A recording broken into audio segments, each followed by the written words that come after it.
الحمد لله وكفى والصلاة والسلام على عباده الذين اصطفى أما بعد أعوذ بالله من الشيطان الرجيم بسم الله الرحمن الرحيم ومن الناس من يشتري نفسه ابتغاء مرضات الله والله رؤوف بالعباد اللهم صل على محمد وعلى آل محمد كما صليت على إبراهيم وعلى آل إبراهيم إنك حميد مجيد اللهم بارك على محمد وعلى آل محمد كما باركت على إبراهيم وعلى آل إبراهيم إنك حميد مجيد ہر قسم کی حمد و ثنا بڑائی کبریائی اللہ رب العالمین کے لیے، درود و سلام اس ہستی اقدس و مقدس پر جن کا نام نامی اسم گرامی محمد اکرم صلی اللہ علیہ وآلہ وصحبہ وبارک وسلم ہے۔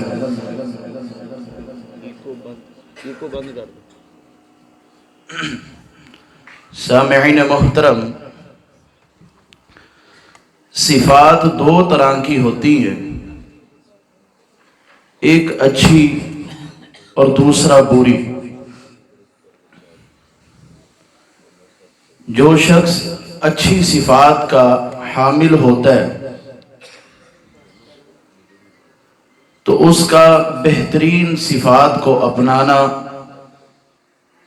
اس آدمی کے دنیاوی اور اخروی معاملات کو آسان کر دیتے ہیں، اور جو شخص بری صفات کا حامل ہوتا ہے اس کے پھر دنیاوی اور اخروی معاملات خراب ہو جاتے ہیں۔ لہذا اگر ہم یہ چاہتے ہیں کہ ہم دنیا میں بھی سرخ روح ہو کے جائیں اور آخرت میں ہمارا مقام بھی اچھا ہو، تو ہمیں اچھی صفات کو اختیار کرنا ہوگا۔ جو آیت میں نے آپ کے سامنے پڑھی ہے اس میں بہترین صفات میں سے ایک صفت کا تذکرہ میں آپ کے سامنے کروں گا۔ اللہ فرماتے ہیں کہ بعض لوگ ایسے ہیں کہ جنہوں نے اپنے نفسوں کے بدلے اللہ کی رضامندی طلب کی، اور سورہ توبہ میں اللہ نے فرمایا کہ اللہ نے مومنوں نے اللہ سے اپنے مال اور اپنی جان کے بدلے اللہ کی جنت کا سودا کر لیا۔ ان آیات کے اولین مصداق اگر کوئی ہے تو وہ صحابہ کرام رضوان اللہ علیہم اجمعین ہیں کہ جنہوں نے اپنے نفسوں اور اپنے مالوں کے بدلے اللہ سبحانہ و تعالی سے اس کی جنت کو حاصل کیا اور اللہ کی رضامندی کو حاصل کیا۔ اگر ہم صحابہ کرام کے طور طریقے ان کی زندگی پر نظر دوڑائیں تو اس بات سے ہم واقف ہوتے ہیں کہ ان کے نزدیک دنیا کی کوئی بھی چیز عزیز نہیں تھی، اللہ کے رسول سے بڑھ کر وہ کسی کو بھی نہیں چاہتے تھے۔ ان کا مطلب اور مقصد صرف یہی تھا کہ وہ رسول اللہ کی محبت کو پالیں، اپنے رب کی رضا کو اور اس کی جنت کو پالیں۔ غزوہ احد کا موقع ہے کہ ایک صحابی رسول کے ہاتھ میں کچھ کھجوریں ہیں۔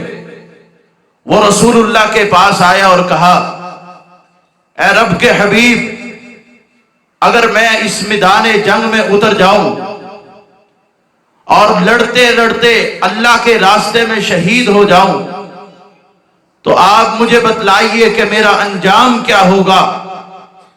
آپ نے فرمایا کہ اگر لڑتے لڑتے تو اللہ کے راستے میں شہید ہو جائے گا تو رب کی جنت کا مہمان بن جائے گا۔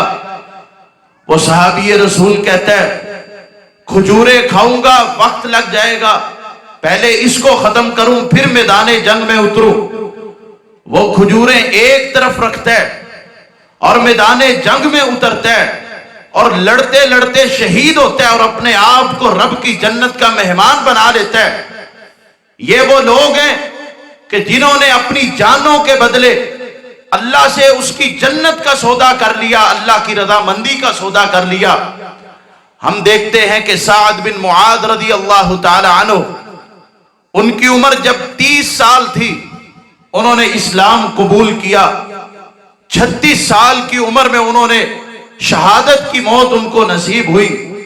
6 سال کا عرصہ اسلام کے اندر رہے، اور صحیح بخاری کے الفاظ ہیں، اہتز العرش لموت سعد بن معاذ، کہ سعد بن معاذ کی موت کی وجہ سے رب کائنات کا عرش خوشی کی وجہ سے تھر تھرا اٹھا تھا، کانپ اٹھا تھا۔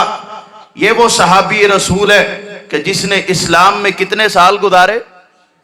6 سال اسلام میں گزارے، اپنے شب و روز کو اس طرح بنایا جس طرح رسول اللہ نے چاہا، اپنے دن کو اس طرح گزارا جس طرح آپ نے چاہا، اپنے لیل و نہار کو اس طرح بسر کیا جس طرح آپ نے چاہا۔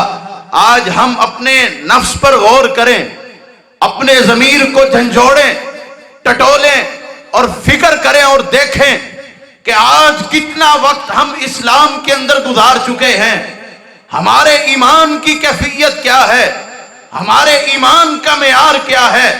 اور ادھر ہم صحابہ کی طرف نظر دوڑائیں، ان کے نزدیک اگر کوئی چیز عزیز ہے تو رسول اللہ کی ذات عزیز ہے، اس سے بڑھ کے کوئی چیز عزیز نہیں۔ سیدنا عمر بن خطاب رضی اللہ تعالی عنہ، رسول اللہ نے ان کا ہاتھ تھاما ہوا، وہ کیا خوبصورت منظر ہوگا۔ حضور نے عمر بن خطاب کا ہاتھ تھاما ہوا، عمر رضی اللہ تعالی عنہ اپنی محبت کا اظہار کر رہے ہیں۔ اور کس طرح اظہار کیا؟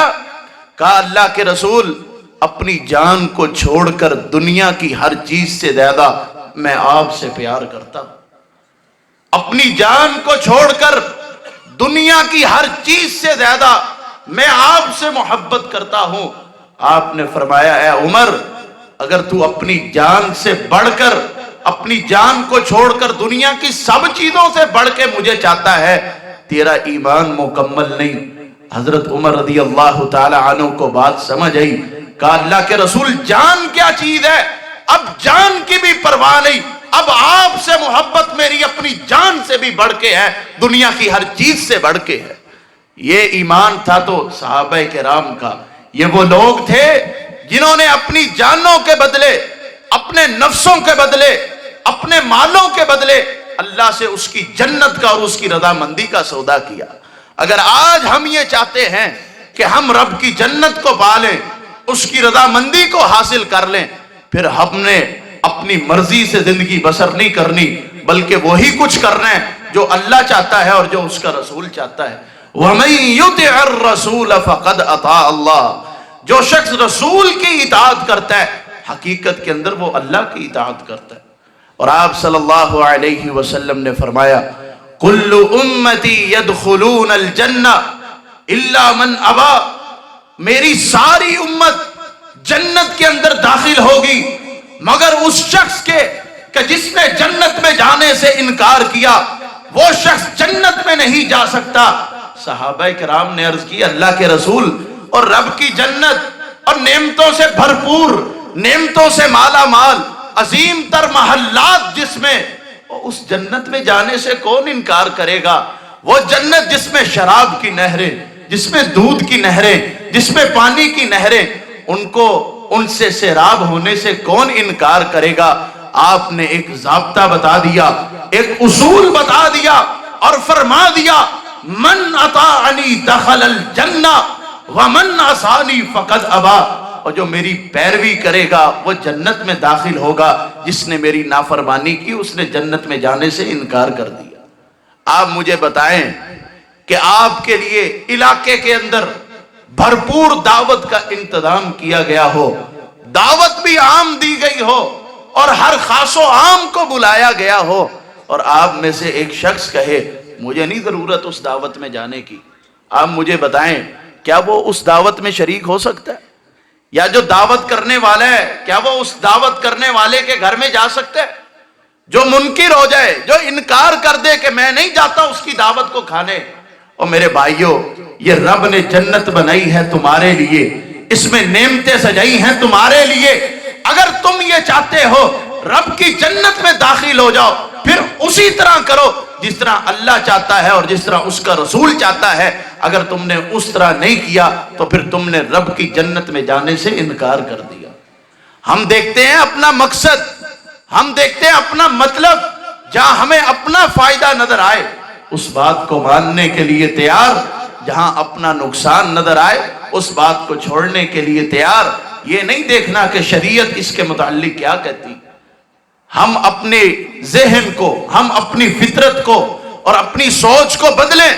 ہم جو بھی خیال سوچیں سب سے پہلے اس کو پرکھیں، کیا اللہ نے یا اس کے رسول نے اس کام کے کرنے کا حکم دیا؟ اگر اجازت مل جائے، اگر رخصت مل جائے تو کر لیجئے، اگر نہ اجازت ملے تو پھر آپ اس کام کو ترک کر دیجئے۔ وَمِنَ النَّاسِ مَن يَشْرِي نَفْسَهُ ابْتِغَاءَ مَرْضَاتِ اللَّهِ، اللہ کے بعض بندے ایسے ہیں جنہوں نے اپنی جانوں کے بدلے اللہ سے اس کی رضا مندی کا سودا کر لیا، انہوں نے اپنی جانوں کے بدلے، اپنے مال کے بدلے اللہ سے اس کی جنت کا سودا کر لیا۔ ہم اپنی جان اور اپنا مال سب کچھ اللہ اور اس کے رسول کے لیے قربان کرنے کے لیے تیار ہو جائیں تو پھر اللہ سبحانہ و تعالی ہمیں جنت الفردوس کا داخلہ نصیب کرے گا۔ میں بار بار یہ کہہ رہا ہوں کہ اپنے نفسوں کے بدلے، اپنے نفس کا مقصد کیا ہے؟ ہمارا دل چاہتا ہے کہ میں یہ کام کروں، میں یہ کام کروں، میں یہ گناہ کا کام کر لوں، لیکن جب انسان دیکھتا ہے کہ یہ کام گناہ کا ہے، یہ اللہ نے منع کیا، رسول اللہ نے منع کیا، تو وہ پھر اپنی خواہش کو قبول نہیں کرتا بلکہ اس کو چھوڑ دیتا ہے، اللہ اور اس کے رسول کی اطاعت و فرما برداری کرتا ہے۔ یہ ہے کہ اپنے نفسوں کے بدلے اللہ سے اس کی رضا مندی اور اس کی جنت کا سودا کر لینا۔ اور اس پر پورے اترے تو صحابہ کرام اترے۔ سیدنا صدیق اکبر رضی اللہ تعالی عنہ ایک موقع پر اپنے گھر کا سارا مال لا کے رسول اللہ کی خدمت میں پیش کرتے، اور آپ اس کے بعد سیدنا عمر رضی اللہ تعالی عنہ اپنا آدھا مال گھر کا لے کے آئے اور آپ کی خدمت میں پیش کیا۔ جنگ کی تیاری کروائی، آپ صلی اللہ علیہ وسلم نے پوچھا اے ابو بکر کہ گھر میں کتنا مال چھوڑ کے آئے ہو؟ کہا اللہ کے رسول کچھ نہیں چھوڑا، صرف اللہ اور اس کے رسول کی محبت چھوڑ کے آئے ہو، صرف آپ کا پیار چھوڑ کے آئے ہو۔ آپ نے اعلان کیا ہم نے اپنا سب کچھ لٹا دیا۔ کیا آج ہمارا یہ جذبہ ہے؟ کیا ہمارا آج یہ ایمان ہے؟ کیا ہم اس بات پر تیار ہوتے ہیں؟ ہمیں تو برادریاں نظر آنے لگ جاتی ہیں، ہمیں تو طور طریقے نظر آنے لگ جاتے ہیں، اپنے آبا کی یادیں نظر آنے لگ جاتی ہیں، اور اللہ فرماتے ہیں یا ایھا الذین آمنوا لا تتخذوا آباءکم واخوانکم اولیاء ان استحبوا الکفر علی الایمان۔ او ایمان والو، اگر تمہارے آبا ایمان کو چھوڑ کر کفر کو پسند کرتے ہیں تو پھر ان کی بات کو ماننا یہ تمہارے اوپر لازم نہیں ہے۔ اور اس کے اگلی آیت میں اللہ نے ایک بہت بڑا پیغام دیا، فرمایا قل ان کان آباؤکم وابناؤکم